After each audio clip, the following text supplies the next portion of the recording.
নজরে লোকসভা। বিভিন্ন তথ্য সম্ভার ঘেঁটে যে তথ্য আমরা জানতে পেরেছি, অতীত ইতিহাসের সেই সমস্ত তথ্যই আমরা তুলে ধরছি আপনাদের সামনে নজরে লোকসভা এই অনুষ্ঠানে। এতক্ষণ আপনাদের সামনে তুলে ধরলাম কোচবিহার এবং আলিপুরদুয়ার জেলার বিভিন্ন ইতিহাস। এবারে আমরা নজর রাখবো জলপাইগুড়ির ইতিহাসের দিকে। প্রাচীন ইতিহাসের পাতায় কামরূপ রাজ্যের একটি অংশ ছিল এই জলপাইগুড়ি। মধ্যযুগীয় ইতিহাসে যা কামতা রাজ্যের একটি অংশ হয়ে ওঠে। কামতাপুরের 5টি প্রাচীন রাজধানীর মধ্যে 3টি ভৌগোলিকভাবে ছিল বর্তমান জলপাইগুড়ি জেলায়।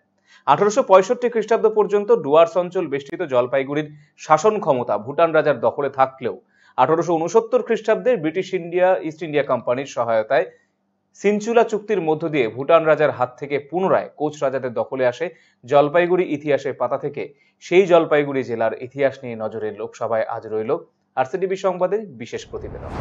প্রাচীন ইতিহাসের পাতায় কামরূপ রাজ্যের একটি অংশ ছিল জলপাইগুড়ি। মধ্যযুগীয় ইতিহাসে যা কামতা রাজ্যের একটি অংশ হয়ে ওঠে। কামতাপুরের 5টি প্রাচীন রাজধানীর মধ্যে 3টি ভৌগোলিকভাবে ছিল বর্তমান জলপাইগুড়ি জেলায়। পরবর্তীকালে কোচ রাজ্যের প্রথম রাজধানী হিঙ্গুলাসও ছিল জলপাইগুড়ি জেলায়।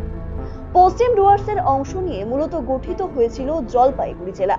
কোচবিহারের মহারাজ বিশ্ব সিংহ 1496 খ্রিস্টাব্দে কোচবিহারের রাজ সিংহাসনে বসলে তার সহোদর দাদা শিষ্য সিংহ রাজার মাথায় রাজছত্র ধারণ করে রায়কত উপাধি ধারণ করেন এবং শিলিগুড়ির কাছে বৈকুণ্ঠপুর পরগনায় নিজের বাসস্থান নির্মাণ করেন। পরবর্তীতে রায়কত রাজা ধর্মদেব বৈকুণ্ঠপুর থেকে জলপাইগুড়িতে রাজবাড়ি স্থানান্তর করেন। যেহেতু রায়কতরা রাজার মাথায় ছাতা ধরতেন, সে কারণে তাদের ছত্রপতি রাজা বলে অভিহিত করা হতো। কোচবিহার রাজবংশের সঙ্গে সম্পর্ক শেষ হওয়ার পরও যিনি যখন জলপাইগুড়ির জমিদার হয়েছেন, তিনি তখন রায়কত উপাধি ধারণ করে এসেছেন। রায়কতরা আসলে ছিলেন কোচবিহার রাজ্যের মন্ত্রী। 1865 খ্রিস্টাব্দ পর্যন্ত ডুয়ার্স অঞ্চল বেষ্টিত জলপাইগুড়ির শাসন ক্ষমতা ভুটান রাজার দখলে ছিল।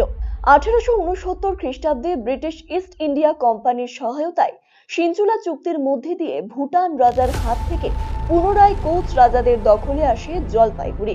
1947 সালের 15ই আগস্ট ভারতের স্বাধীনতা লাভের পর 1962 সালের 15ই এপ্রিল পশ্চিমবঙ্গের জমিদারি দখল আইন অনুসারে জলপাইগুড়ির রায়কত বংশের শেষ গৌরবটুকু চলে যায়।